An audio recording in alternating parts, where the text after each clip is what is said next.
taking into the Silas matchup. A wry grin on BDD's face, as we just saw there.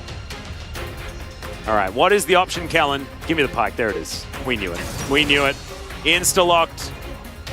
And this is a lane that we've seen in the past many, many times and has been very powerful. It was an old T1 bottom lane from the Awesome Dude days. Of course, aiming no stranger to those times.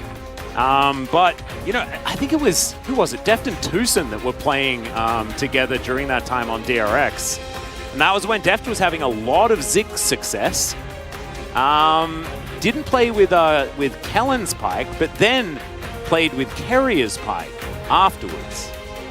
Don't know if Kellen's going to quite hit that level. I don't know whether he will either. But doesn't necessarily need to equate the level of Carrier for this composition to work. I think the amount of poke that is available here for D+ is going to make the game very hard. But do wonder whether we're going to see a lot of attention towards the bot side of the map, as the Karma and Varus are still going to have a considerable amount of pressure.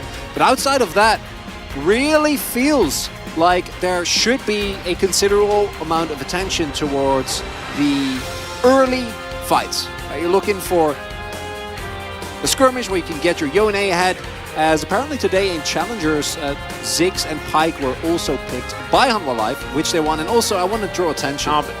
But wait, they were versus LSB, which is one of the lower tier teams in Challenger, and Humble Life Esports has been playing extraordinarily well, and it's Lua who is playing the Ziggs, who is a real up-and-coming god of the bottom lane. So but I think slightly skewed as far as the teams are concerned. What I wanted to draw attention is that D+ tweeted, "You will see what happens because when the older brother comes and protects the younger brother, because KT actually beats D+ in their undefeated streak, and now the big brothers have shown up here." And KT and Challenger have been relatively consistent as well. It's such a strange time. Here we go, onto the Rift for Game 2.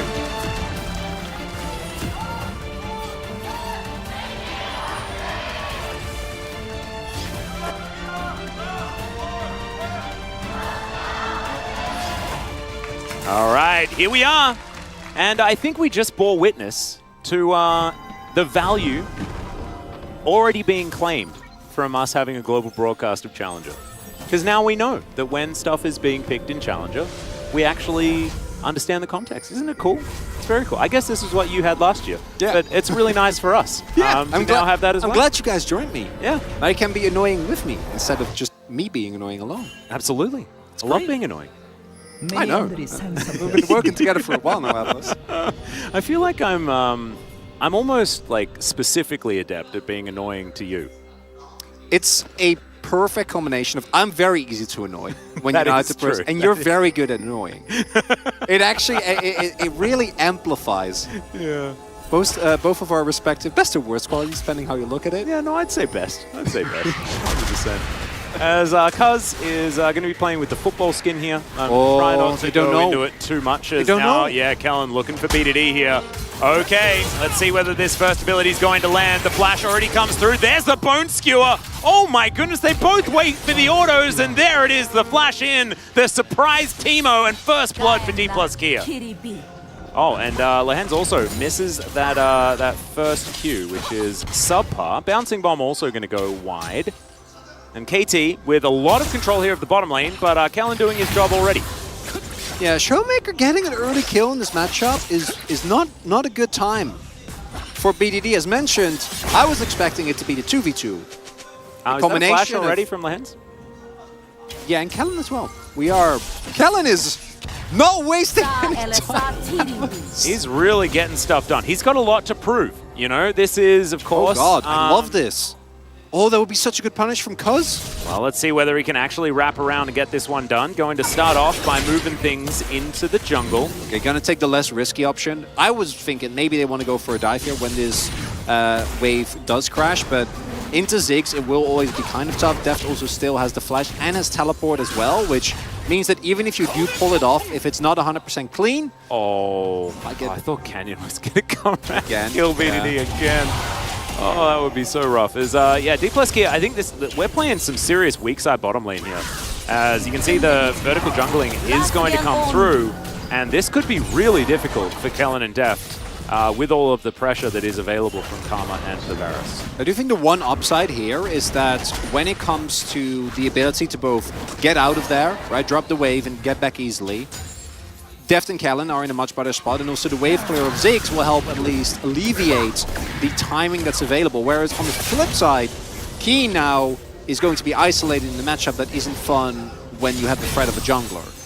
Yeah. And there is no threat of a jungler, although looking at the trades, it's not feeling too bad thus far. Yeah, Keen having a pretty good time up here, as it turns out.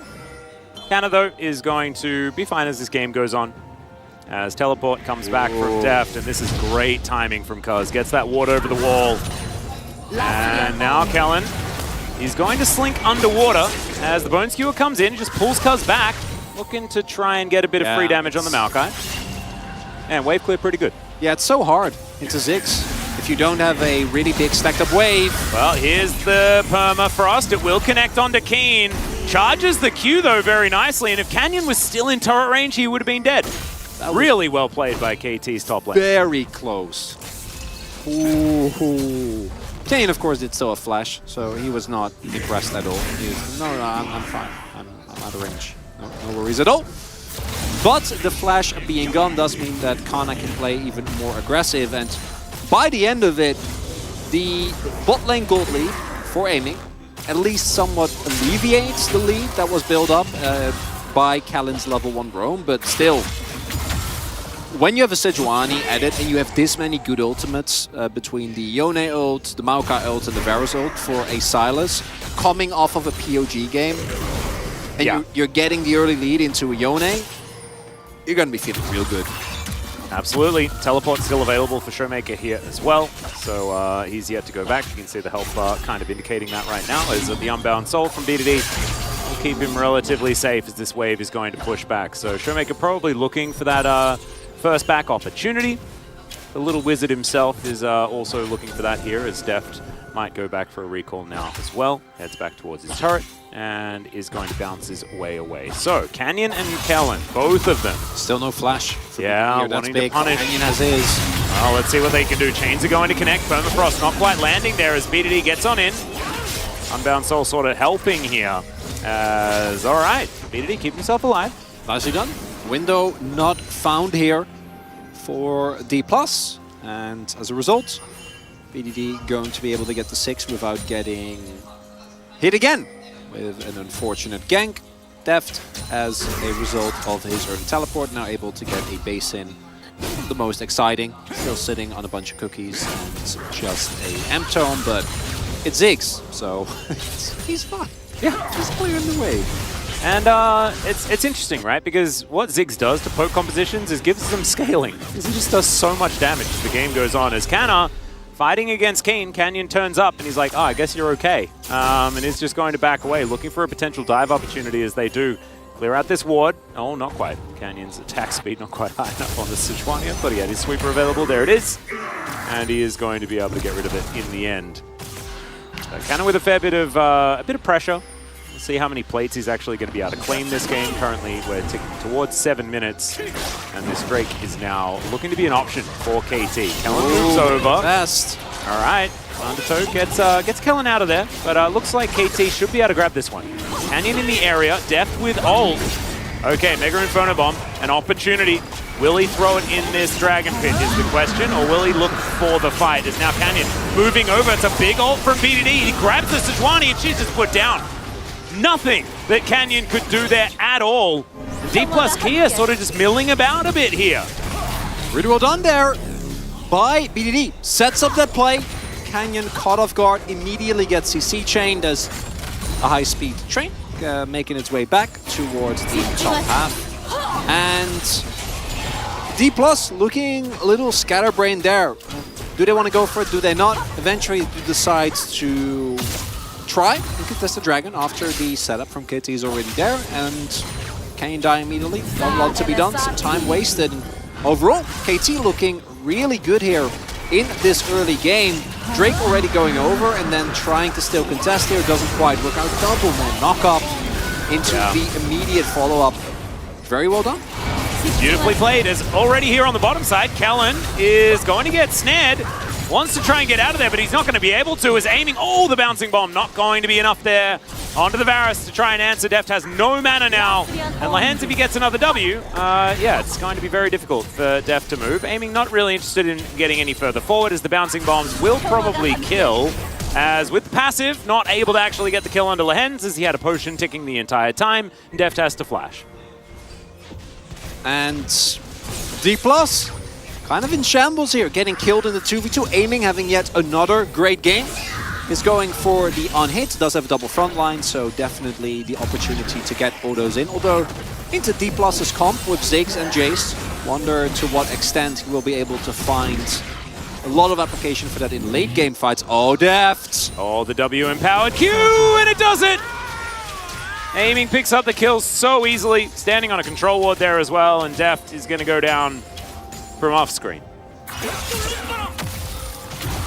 D+ just getting overwhelmed by KT as, oh, Kana might be in trouble here as well. Two-man goon squad. We've seen Lahens do this before, but no blast cone, unfortunately. And for Karma, a little bit harder to get over the wall.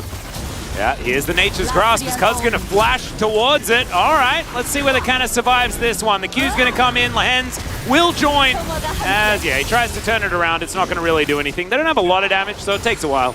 But the Jace dies in the end. That is another kill. Showmaker throws down the ulti here. BDD gets out, but the Bone Skewer is going to pull him back again, but still, not enough damage to take down the Yone this time. And BDD has been targeted relentlessly this game, and besides the level 1, has been completely fine. The cross-map plays work very well, and the gold lead that was once there for Kana now has been completely removed. As overall, KT looking really, really good. It's easy to forget that in the previous game, up until the mid-game, they were matching D+. Oh, 100%. Completely. And it was their defensive play. It was their ability to cleanse. See what D+ Kia does, and then react accordingly. They've done so yet again. Look at the response. Yeah, Aiming has Ghost available. But Canyon's down here. They're still going to go through a bit. Yeah, there he goes. Glacial Prison comes in. There's the ulti, actually. And Kellen is going to make sure that they grab it as, oh, Chains of Corruption holds onto the Sejuani, and he gets one back. Now Lahens moving down. Teleport going to be utilized to get him out of here, and yeah, it does do so, as the CC is not going to quite be enough, as now Keen turns up with 1 billion health and looks to eradicate Canna from the map. Sion seems to be doing just fine up here in the top lane, as Canna with no flash, and is just going to be moved back towards his outer turret. This is a very happy Sion. Also note that with the changes to Eclipse, there is no longer a Vamp Scepter in the build path, and the Omni-Vamp is gone as well. And as a result, champions like Jace, when they take trades like this, actually are in a much worse position than they were previously. Can't sustain back up nearly as easily because of Doran's Blade, so that's, that's something. There you go. But overall, not looking too odd as the roam to mid from Keen here. Yep, Showmaker does have an ultimate. He's going to use it real quick just to get back towards his turret. Hey, gives him the unstoppable. Yeah, it gives him the unstoppable, so that's why he didn't really need to use it for all that long. As now Canna is going to be gifted a bunch more gold as these plates will fall down. So Keen, getting Arctic Assaulted here, but BDD is going to follow up. Now Canna wants to be able to get this second last plate on this turret. There's the ulti, and I've seen this before. Canyon in a whole lot of trouble. Permafrost ain't going to get you out of this one. Even the minions are mad as Keen picks up the kill in the end. 6-2 is the kill score. KT relentless. And D+, unable to get taken down on two sides of the map, because while that the top play is happening and Canyon dies, simultaneously on the bottom half of the map, Aiming is still getting more and more gold. The threat of Cuz alone is enough. They're going to pick up a second Drake, and the gold scaling, sure, D+ still have a lot of tools there, but the early to mid game, KT is just outplaying them across the board. BDD is soaking pressure, Aiming and Lahens are winning the 2v2, and Keen and Cuz are not bothered at all, and very rapidly scaling into insanely tanky front lines. Oh yeah, Keen is just going to be massive this game. Canna is going to be tickling him as this game goes on. Yeah, and for D+, they will of course have a Ziggs, which is okay at taking down tanks, but it's not amazing, and your only other option if Keen decides to build MR is a Jace, which not going to have the best of time as this. BDD's roams have really been, I think, a big reason, and he's had Kenyon's number this entire game. Yeah. Keen now as well, soaking a bunch of pressure. You can see a lot of friends. We're gooning. Up here, exactly right. This last plate will go down as Canna is going to push towards the turret. There's the W activation. And yeah, he'll manage to get that one. But the trade is for the mid lane outer, and that's a very valuable turret. This minion wave still here is Kellen over the wall, Bone Skewer. Not going to do anything as the train has left the station. Choo-choo. Yeah, mind the gap. And aiming now here in the bottom lane does have to deal with the Mega Inferno Bomb. Ziggs, baby. There we go. Can't take my turret. Not if there are no creeps. Beautifully done. Leandri's already complete here. Oh, D+. Okay. There's no more ultimate available. It's okay. We're going to knock him up. There's the permafrost. The ulti is sort of a fadeaway as Lehens turns up. D+ Kia not going to bite off more than they can chew. And aiming this time finds another minion wave, and Def doesn't have another ultimate. And so therefore, that tower should go down. Bouncing bomb avoided by BDD nicely. And so they're able to stave off the pressure once again. With the amount of hard engage that's available for KT, it really is going to rely on how well Showmaker, Canyon, and Def can disengage this Lehens. Here's an Ancient Frost. Yeah, let's see whether Canyon survives this one. Winter's Wrath coming through, and this is a Sejuani that is very far behind. You can see 30 CS, which is a large amount of camps. And so KT, very happily able to wrestle control of this river, and will grab themselves the second Herald. They've grabbed 2 Drakes as well. The Soul going to be a Cloud, as 2,000 gold in the lead is aiming. My goodness. Yeah, and we saw last game that top lane leads. Yeah. Do they matter? And also, if it's a Scion, like, does he care if he's behind in gold? No. No. And that means that Volcana will still be able to do considerable amounts of damage to the squishier members. How many of those actually are there? Because there is Double Shield Bow, and there is Maokai, Scion, and Karma. So you lose a lot of the value that normally the Jace would provide you, and then everything's going to come down to your AP carries, which makes the itemization a lot easier for KT. And with a lead, that D+ composition doesn't really care as much. But without one, I think you lose a lot of your late game edge until you get to like the late game. You know, Ziggs is so fat to the point that nothing that happened before matters. But I don't think KT is going to let D+ get there. Cloud Drake, minute and a half, and looking at the spikes, I think KT is a lot stronger here. Wave clear is good, sure, but actually contesting for D+, I think, should be very tough. Yeah, and D+ being able to fight in the neutral is going to be really important, right? Because they need to get that poke down. They need to make sure that KT can't just pull the trigger. But KT have so many options for that. They press R buttons on both Scion and Maokai, and they're just psyched about it as aiming's going to flash. Glacial Prison not going to quite connect, but getting the flash from the Varus, very important here. Oh, and Ghost. That's costly. Yeah. Cuz not going to take too much damage here from Def. Does have Leandri's and Blasting One. Isn't really doing that much. As Kellen down very, very low. Showmaker picks up a Chains of Corruption as Shirley going to dive towards this turret. Nature's Grasp comes out as Canyon. Going to get snared up. Def not going to be, though, as the Mega Inferno Bomb is going to be able to lock that one down. Flash from Cuz gets him out of the way, as now Keen going to get booped back by the charge. Explosive charge. I believe that's what it's called. There is an obnoxious amount of canceling as well, which is Tristana. Yeah, there's an obnoxious amount of canceling for Keen because there's both Pike and yeah, there's Deft as well. You could even throw an ultimate, but if you're throwing an ultimate from Canyon into Scion, then KT's already won. You know, you don't mind that one bit. Showmaker splitting here towards this top side, and DK, I guess, do have that 1-3-1 ability as well, with the fact that the Jace tears through turrets so quickly.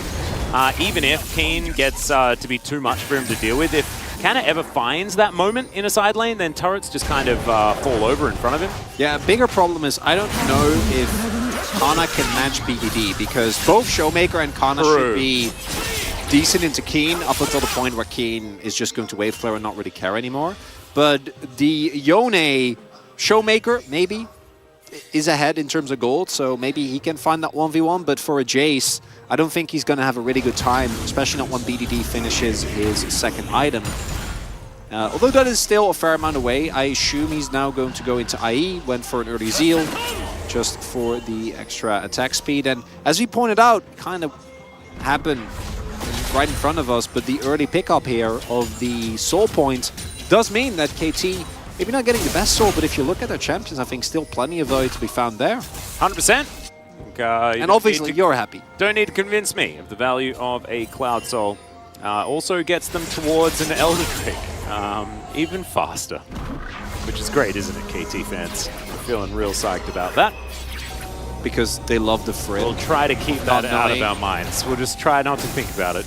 As here towards his bottom side, Canyon's going to channel the back as aiming. And he's going to go for a bit of a journey.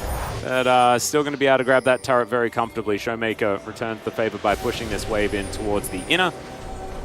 But D+ Gear trading down in this mid-game, absolutely. And the one thing you need to avoid at all costs when you're KT is the same thing that happened in the last game, where one person dies, just saying hello, or one person dies, and you start a chain of trying to help the person that died last, and then dying yourself, because that's what ended the game last time around. That and a big, like, mega wombo between Showmaker, Deft, and Kalin are the main ways that D+ can get an immediate angle back into this game. Otherwise, you're really relying on, you know, Baron flips, Elder flips, things that KT, of all teams, should stay very far away from. Yeah. Arm's length is not far enough. The Showmaker is going to have a lot of ages tick up, but that only equalizes. These long arms. That's true. He does have long arms. Does he have the longest arms in League? No Maybe idea. it's Zach? Maybe. I don't know that, I mean, size in League of Legends is kind of relative, isn't it? Yeah, because it probably would like be Aurelion Soul. Yeah, or Malphite. Or Malphite, is like the size of a mountain. But in League. Yeah, in League, probably. On our screen. Yeah, I would say that Ivan's probably up there as far as arm length is concerned. Thank you, Atlas. You're welcome. I think it was a pretty accurate assessment of the length of arms here in League of Legends. So is that far away enough that KT needs to stay for Baron? One Ivan Larn? Or still no? No, there's no distance far enough when you're talking about KT and keeping their distance from a flip. That's why we see so many flips.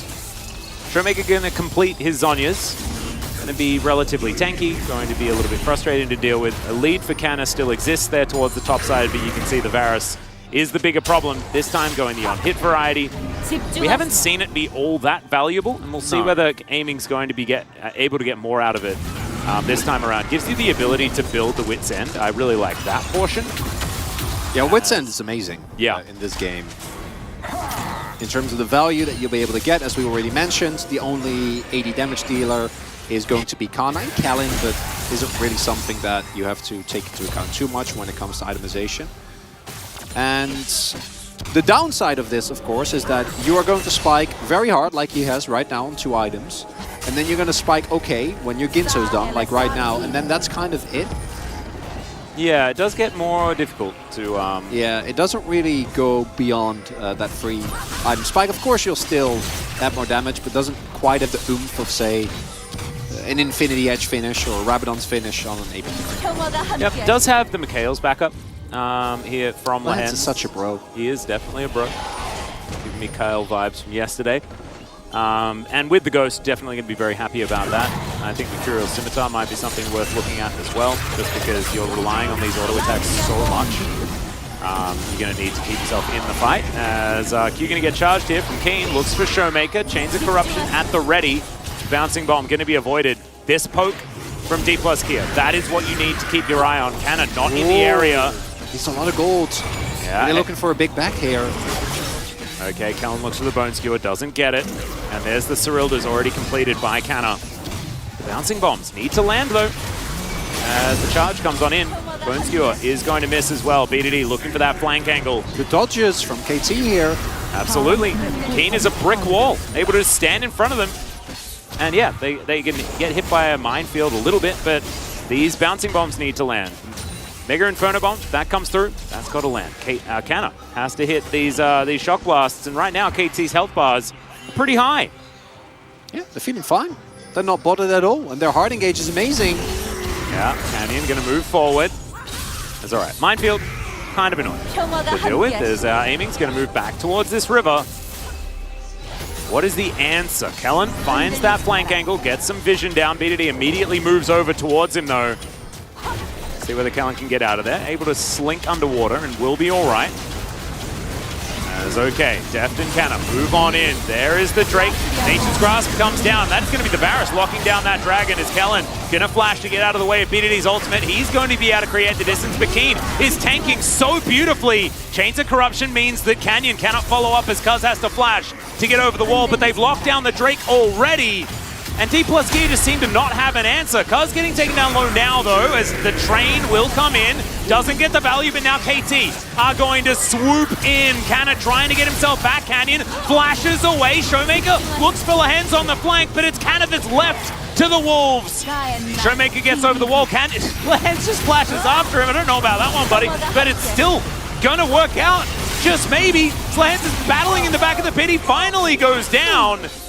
And that was just crazy. It's 1-for-1 in the end, but the Drake goes to KT, and that is Cloud Soul. By the end of it, even though it was a bit of a back and forth, is a win here for KT. They pick themselves up the Drake. It's 8 of 4 people who secures it, as must have been nicely timed there with Cuz. Kalen doing a really good job here of drawing attention to himself, but the problem is that he's drawing attention, but nothing is happening because they can't actually kill anyone. This is exactly the problem of D+ with how the early game is played out. KT has 2 unkillable characters, and eventually, sure, there'll be a point. I also don't think that Kana has a Surreal this year yet, so you don't have Surreal. Oh, he does. Just finished it before this then. But even then, that's worse, actually, with him having done and not finding any damage there. Lahen's keeps the freebie, which is nice of him, I guess. But overall, you get the soul, find yourself a considerable amount of value there. And up until we see, say, a death cap for Deft, I don't think that the KT frontline is going to care at all. And fights are going to look exactly the same as what we saw here. The thing that's a little bit of a worry for KT fans is that they're in a good position. Well, is A, that they're in a good position, but also they're not in that good of a position. It's 2,000 gold, which isn't a large amount, as Keen's going to drive into the mid lane as Showmaker throws out BDD's ultimate. BDD doesn't really mind about it too much, as now Showmaker running away of the Nature's Grasp. Does have his Zhonya's available. Mega Inferno Bomb comes in. The ultimate from Kellen's gonna miss, and BDD, he'll survive. Showmaker does the same thing, as now Lahen's gonna have to run out of there. Keen getting taken down low. The Zombie Scion will not be here this time, though, as he's going to live. Kingslayer from Showmaker keeps him up as well, but it's a triple kill for aiming on the backside of the fight. And KT get the moment this game. And beautifully done there by KT. Looks a little iffy initially, but aiming, man, on this Varus, really making us appreciate the lethal tempo, the on-hit variety coming through. Yeah, it's easy vote. Easy voting this time around. As for D+, they make it look close, but it's not that close. And the lead that you were hoping for KT to grow, we just now delivered. Yeah. And overall, this is a big moment of what ifs. What if Showmaker hits his ultimate here and BDD and Keen don't both sidestep? What if they have a little bit more damage? What if this ultimate actually hits? What if Kellen actually kills BDD? Yeah, that's the big one. That's the one that you're going to be looking out for. But even like, look how close it gets her. And like, Lahen's barely living. We're going to see Keen barely living. And this is payout for KT from the leads that they've been building all game. God, this Varus. There's so much damage. Yeah, his wits end is one. He really doesn't care. Yeah, I don't know what a Ziggs is supposed to do when he's walking at you. He's now got a Bloodthirster as well. He's got a Potion of Wrath. Oh, love the itemization choice here. Yeah, that is taking anything. He's very scary, and yep. This is a ramp that could definitely shoot you somewhere nice. As KT move towards this inner turret. Showmaker has a Chains of Corruption. They may have one fight left in him, but the money not really there anymore. Down 5,000 gold. Soul not going to be there. Minute and a half on the Elder, but KT should be able to provide themselves with enough control of the area to avoid any sort of flip situation as D+ Kia lying in wait, looking for that opportunity. I love her like, just avoid the flip, KT. That's all we need to focus on. That's all we need to focus on. Well, it's true though, if they don't flip, they should have a very, very strong grip on this game that's not going anywhere. Still have the Baron buff for a perfect amount of time. If you can get yourself an inhibitor, set that up, get that Elder, then continue shoving. Yep, well, fine. The ulti going to be buffered beautifully by Keen. Avoids the Glacial Prison nicely. And now, Nature's Grasp is going to come through. Canyon will tank it for the rest of his team. If he gets knocked up, he's taking so much damage. Keen going to get pulled back as the Sejuani is able to get herself out of there. But now, not going to be that front line that they need to stand behind. Inhibitor goes down first. KT can now back away. That's one. Yeah, BDD Unbound Soul, but we'll take a fair bit of poke off on the back end. There is the Bone Skewer onto the Cannon Minion. Not sure about that one. The turret falls down as now Nature's Grasp, picked up by Showmaker, is going to slow down Keen. He gets the Mikhails though, and that will get him out of there. Oh, they've taken a lot of damage though. Don't forget, Elder is up. Yeah, Mega Inferno Bomb coming in. Let's see whether D+ Kia can stop them from being able to reset. 17 seconds. If D+ Kia win this game, it'd be the most KT situation ever for KT. I don't think anything has been more KT than this. They should be okay. Oh no. I think you're fine. Okay? I hope so. No, they should be. Right? They retake control. There's an inhibitor down, so someone from D+ has to always respond. I got very worried for a moment there. Very, very worried. Yeah. Yeah, I'm sure any KT fan with you. Yeah. Kellen tries to get out of here. D+ Kia are going to start this one off as, BDD is going to be able to lock down Kellen. The train will park itself over here towards D+ Kia as they're trying to flip for it. Let's see whether they can do enough damage to this Elder. BDD makes his way in, and it is a bloodbath. It is a disaster, and Cuz will pick up the Elder. This game is over. We are going to a game 3. KT come alive off the back of BDD's amazing performance in the early game defensively and aiming, shooting everyone in the head all game long.